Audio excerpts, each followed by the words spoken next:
Brothels closed down, the police force was laid off because crime went so low, Bible sales skyrocketed throughout the nation. This is the story of the Welsh Revival and its leader, Evan Roberts. I'm Robert Sladen, and this is God's Generals.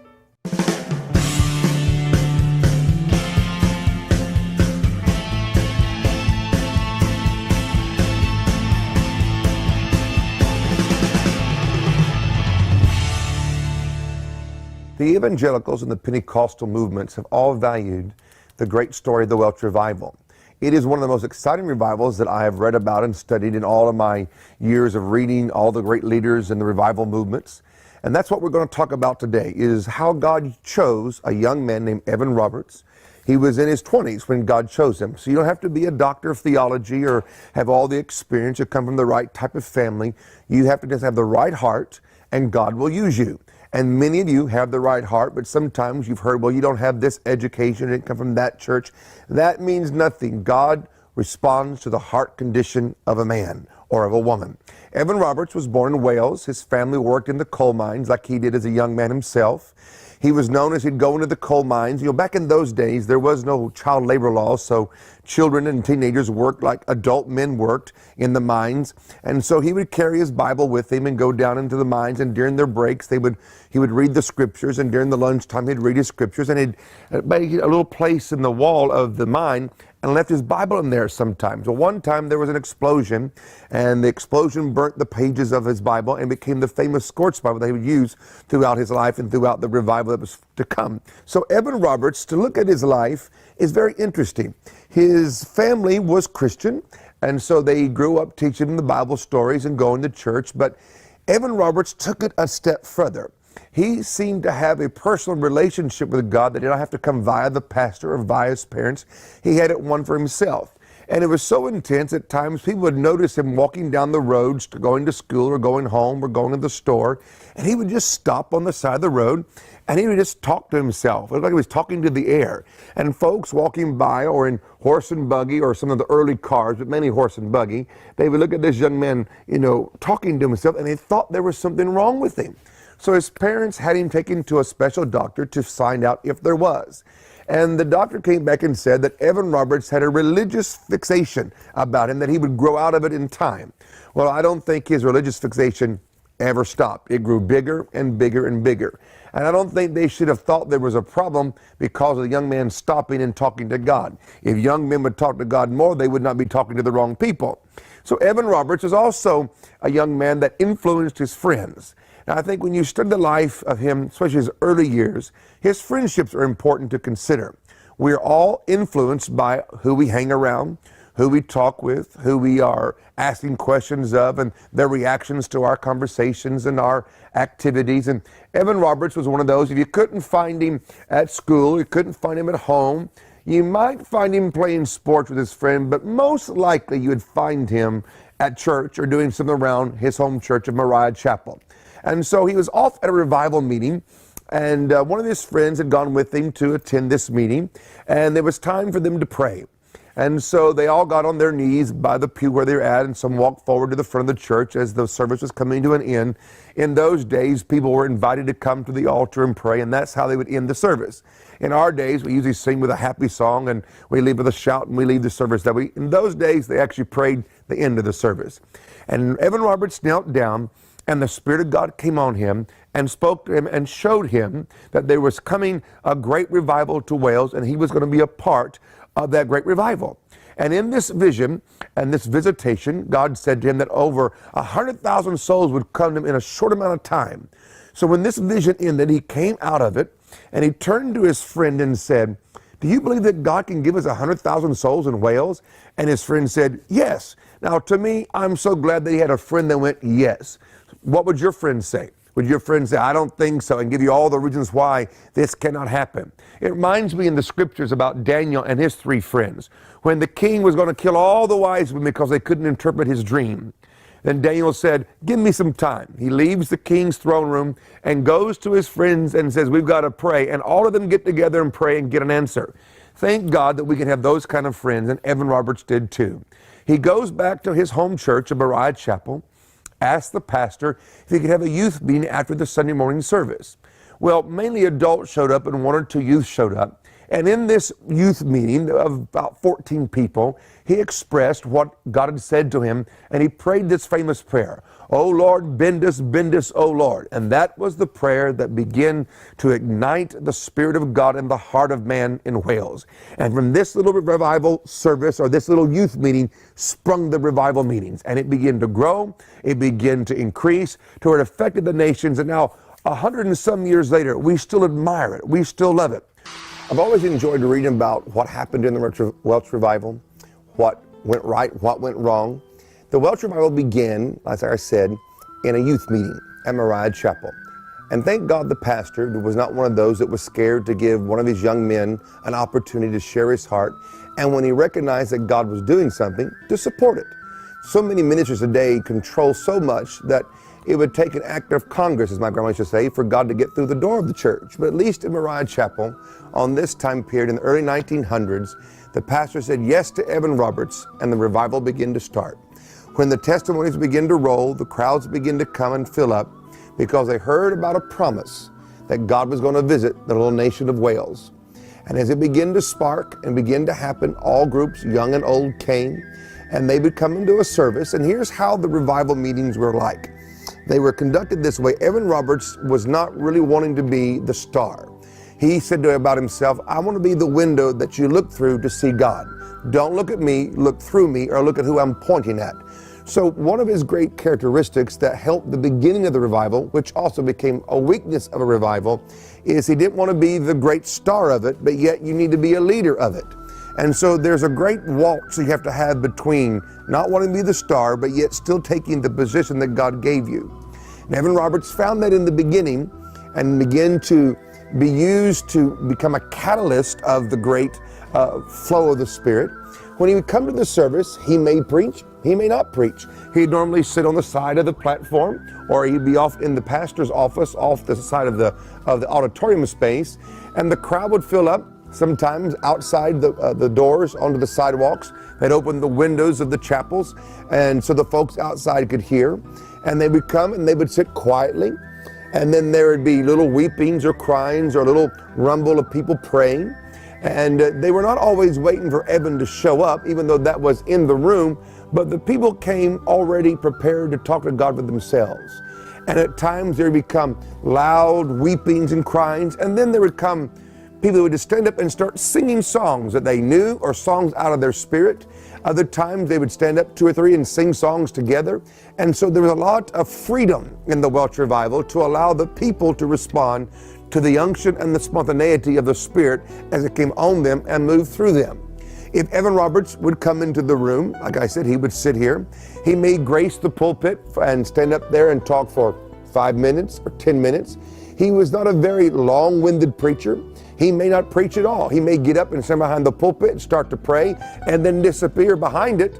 And all you would think, well, he was there and now he's behind the pulpit praying. You could hear his voice. He may be behind the pulpit praying for the next hour and get up and walk off and walk out and leave the crowd.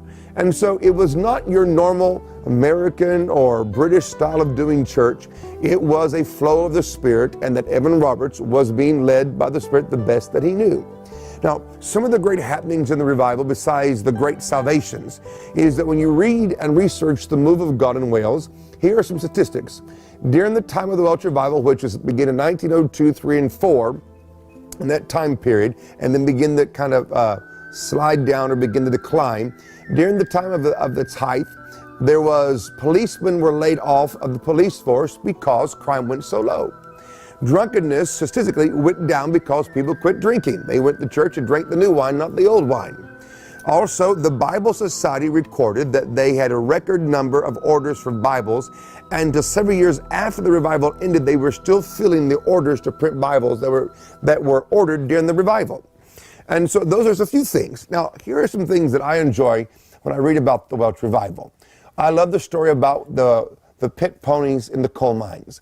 When the revival hit so strong in Wales, and Wales is mainly a coal mining type of a country, that the coal miners quit cussing. And you know, when you're not born again, you'd say all what you want to say, you use profanity. And the ponies, they don't know bad words from good words. All they know was that sound meant go and the other sound meant stop. And so when the coal miners got saved, or as a newspaper said, when the coal miners got religion, they quit cussing. And the little ponies got confused because the coal miner wouldn't say damn to go or say something else for it to stop.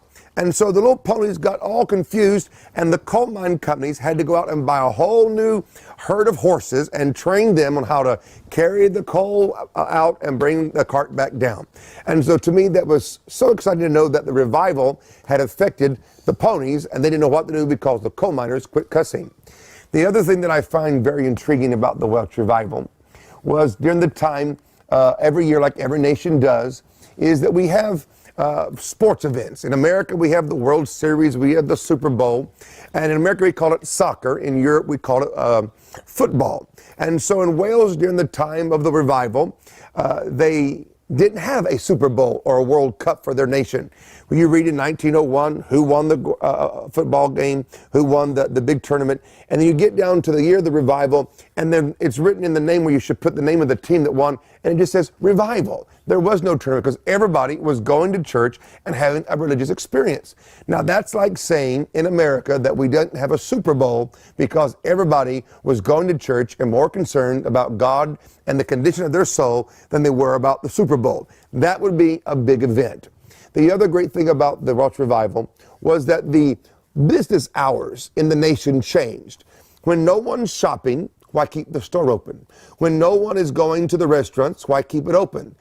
The business hours of Wales during the time of the revival changed because business concluded early, because no one was buying or selling or doing business.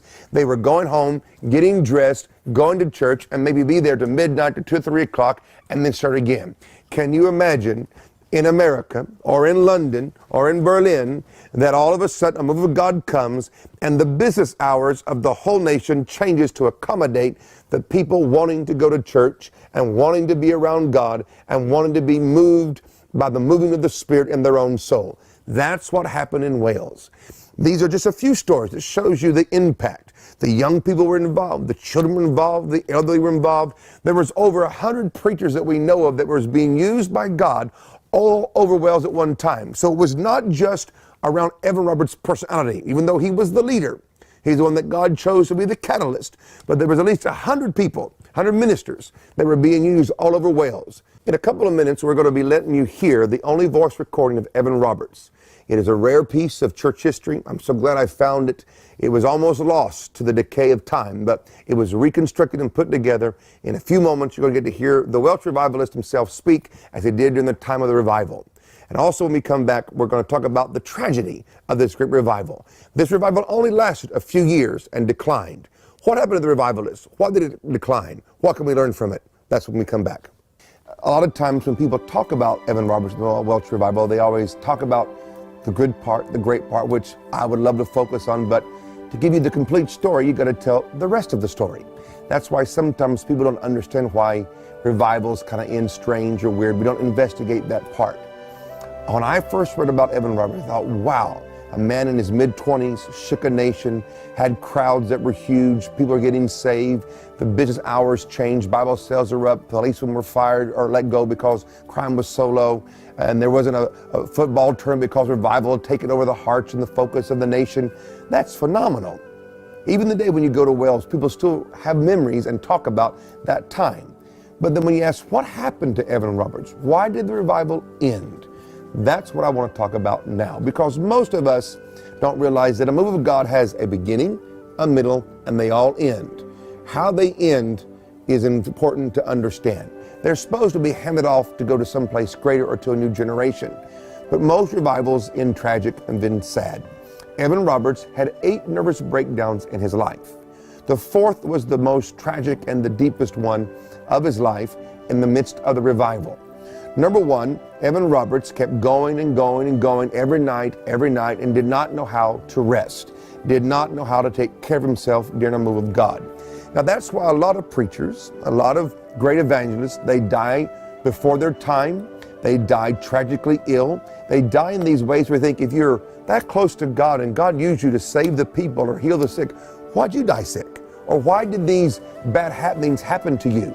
Evan Roberts was preaching one night, and after the end of the meeting, he collapsed And there was a woman in the crowd that was a noted minister in England named Jessie Penn Lewis. Jessie Penn Lewis has written some good books, but I have to say at this time in her life, she'd been under certain types of question by the brothers because she began to preach certain things in an extreme state. Any truth taught to an extreme is an error. So you can take any biblical truth and go too far with it, and it becomes an error. Hers and Evan Roberts at that time had kind of pulled them together because he was preaching about suffering and she was gone into extreme suffering, and she came to hear Evan Roberts preach, happened to be in the meeting where he collapsed. Well, she kind of took charge of the situation and put him on a stretcher and put him out on a train with her and took him out of Wales into England and put him in her guest house in the back of her big property. Her husband is what we would call the mayor of the town here in America's political structure. And so she called the doctors and they began to examine him, and they said that he was exhausted and that he should never preach again or he might die because of how his body was taking the strain of the heavy pressures of preaching and going and this move of God. And so she began to say, well, just stay here in this house and rest and relax. And while he was in a state of exhaustion, nervous breakdown, she began to tell him things in the Bible that were wrong. Everything that God was doing, she was mad at. People were getting healed. The gifts of the Spirit were flowing. For example, the newspapers recorded that Evan Roberts was telepathic, which means in our vocabulary that he knew things about people and would point people out in the crowd and say something to them and encourage them to get right or to come to God. And the newspaper said he was telepathic. Well, that's the gifts of the Spirit. You can't get mad at the newspapers. They don't know what it is, and they didn't use the vocabulary that we use today back then, but that's what it was. So the gifts of the Spirit flowing, speaking in tongues, deliverance, healings, were all taking place. And of course, in every revival, there are things that happen that are fleshly and demonic. You can't stop that. You correct it and you kick it out and you keep on going.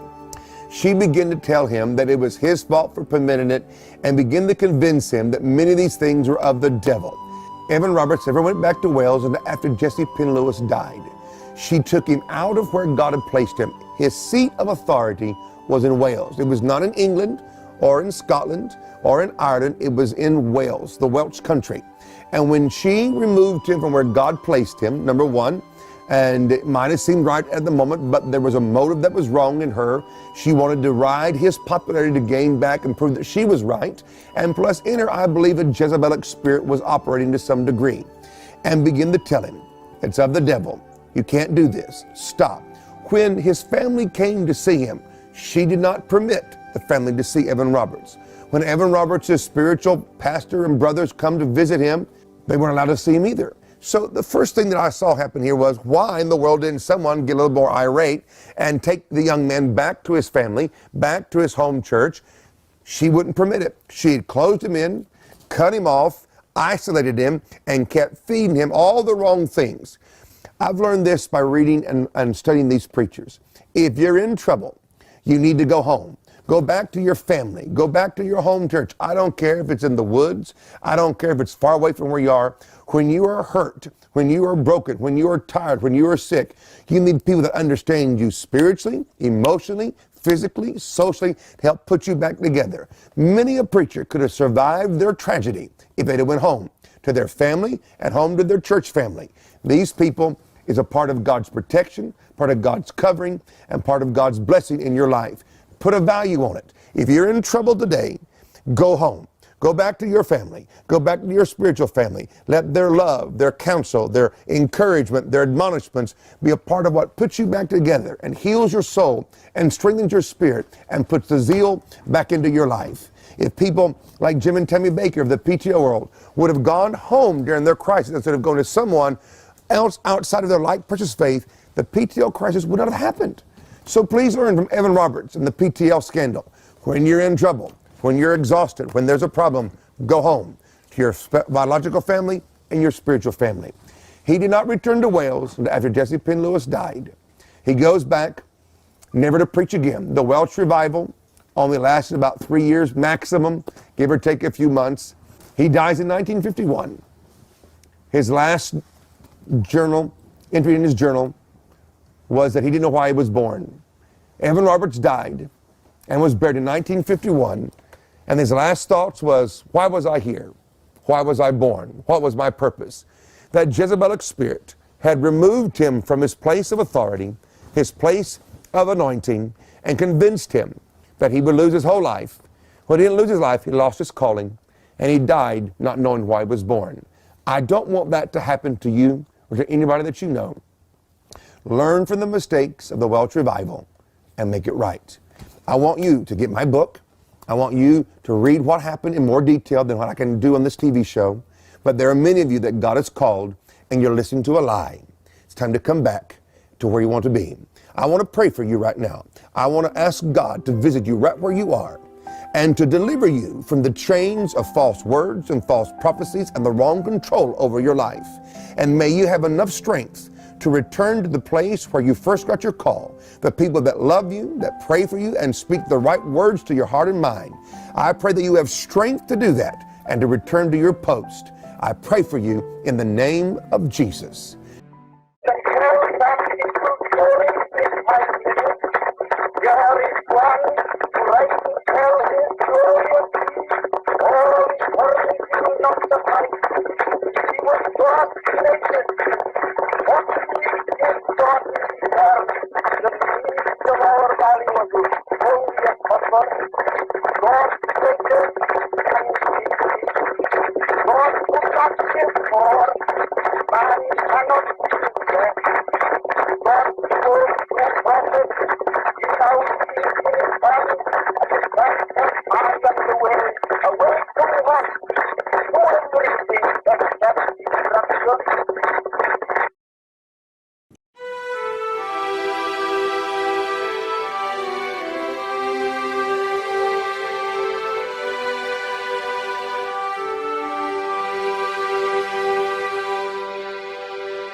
So